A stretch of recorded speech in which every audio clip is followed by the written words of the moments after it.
What is going on, ladies and gentlemen? Welcome back to Auto Auction Rebuilds. Today we're back with my Chevy Impala, and I'm here to show you a little secret that not many people know about. And that is programming a key fob and replacing the key blank so you don't have to get it done at the dealership. Here's the problem. I've got an old busted up key fob that I just want to replace, right? The thing is nasty, but the key still works fine.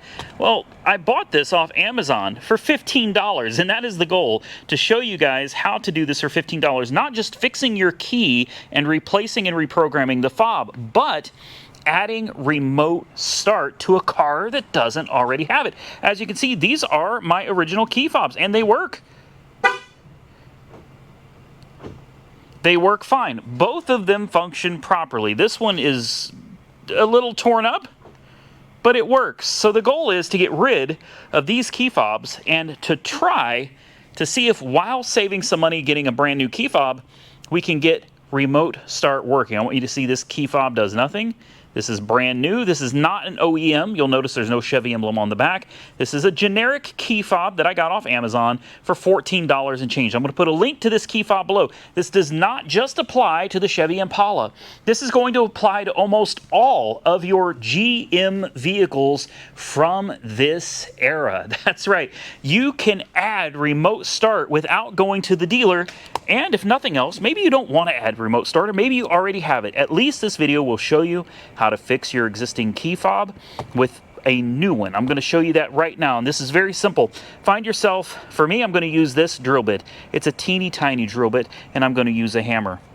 I'm going to set this key fob out of the way. This is the one I'm going to be focusing on. I need to get my key out of this blade, and you'll see there's a little pin down in there, right there where my thumb is. And I know it's hard to see because, well, it's a GoPro. What do you expect? But anyway, there's your pin right there in the center. You can clearly see it. I need to drive that out. So you're going to have to hold it. I'm going to set this camera down and show you what I mean. All right, you're going to take your key fob and you're going to have to open it only part way. You don't want it open all the way because then it takes away the access you have to this pin.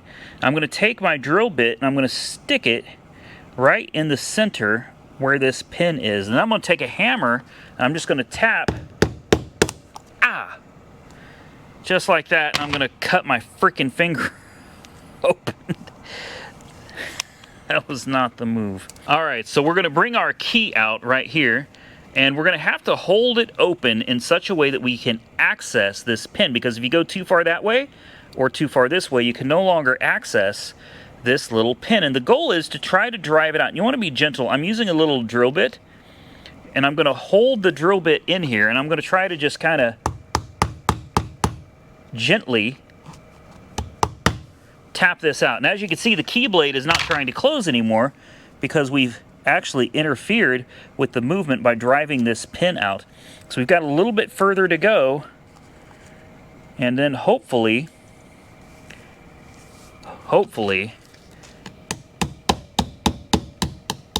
there we go. There we go. It's coming out now. Just a little bit more.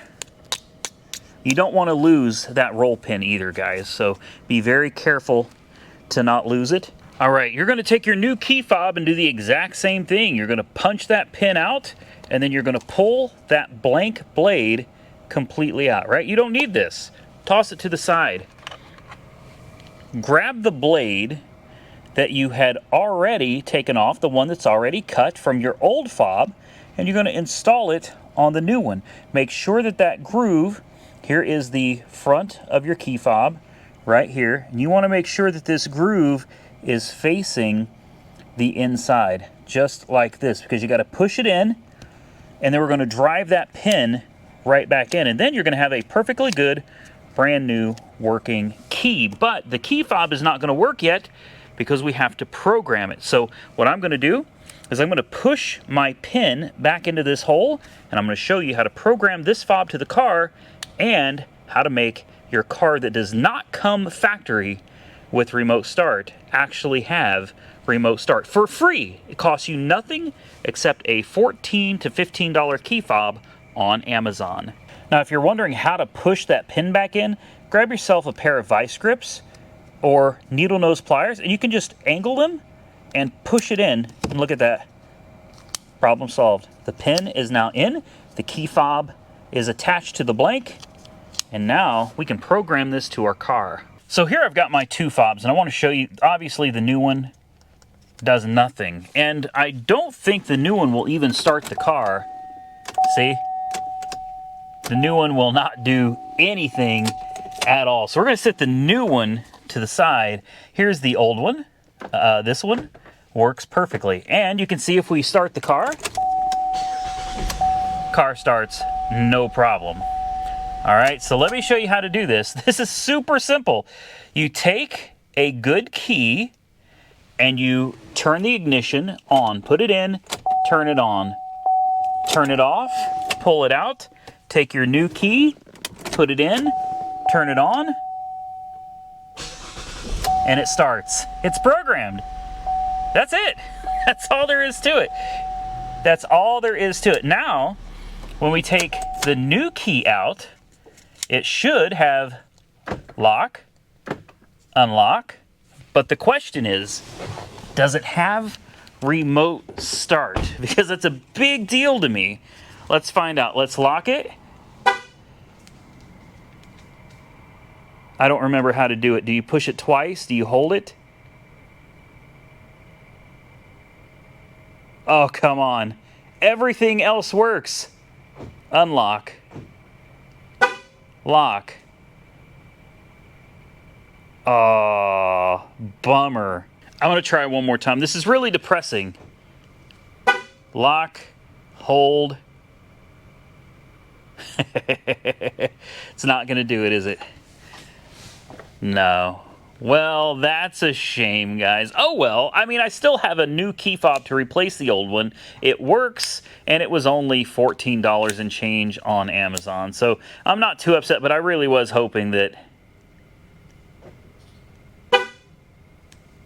maybe we could get remote start for free in this video. I suppose not. Okay, well, it didn't go as planned, but that's the way it goes sometime. I'm going to pull out my scan tool, and I'm going to see if I can program this thing myself. Well, we're going to try this one more time. Horn, hold. Yeah, I guess those of you that said it couldn't be done, you were right. You were right. Everything works. Emergency. Unlock. Lock. Trunk. Everything works except for remote start. That is a shame, because what that means is that if I want remote start on this car, I would have to go to General Motors and I'll have to pay them to basically unlock the remote start on this car. That's a shame. Regardless of what my results were, your results may vary. There are several cars, I've done this before, where they have remote start just built into them, and all you got to do is change the key fob, and it works like a charm. Unfortunately, this particular car is not one of them. Well, I know the video was a little rough when it came to switching out the key blades and all of that. Forgive me, it's a GoPro, and it doesn't do the best when you're trying to really show people what's going on. So I do apologize, but hopefully it gave you enough of an insight to understand what you got to do to get your key fob and get the blade change to get it programmed. Super, super easy, guys. I mean, there's nothing to this at all. And I'm going to put a link to where I purchased this one from on Amazon directly below this video. So if you want to try it for yourself, get yourself a new key. Worst case scenario is you have yourself another programmed key fob for your car for $15. That's not a horrible thing, I think anyway. 15 bucks, not a bad deal. So I'm going to put a link below to this very key fob that I got. It works great. It looks good. And the blade, well, it's brand new, so it's really nice to have a nice, fresh, working blade. I want to thank each and every one of you for taking time to watch my video. Drop your comments below. Consider subscribing to the channel if you're not already subscribed. Till next time, stay safe out there, everybody. I look forward to seeing you all again very soon in the next one.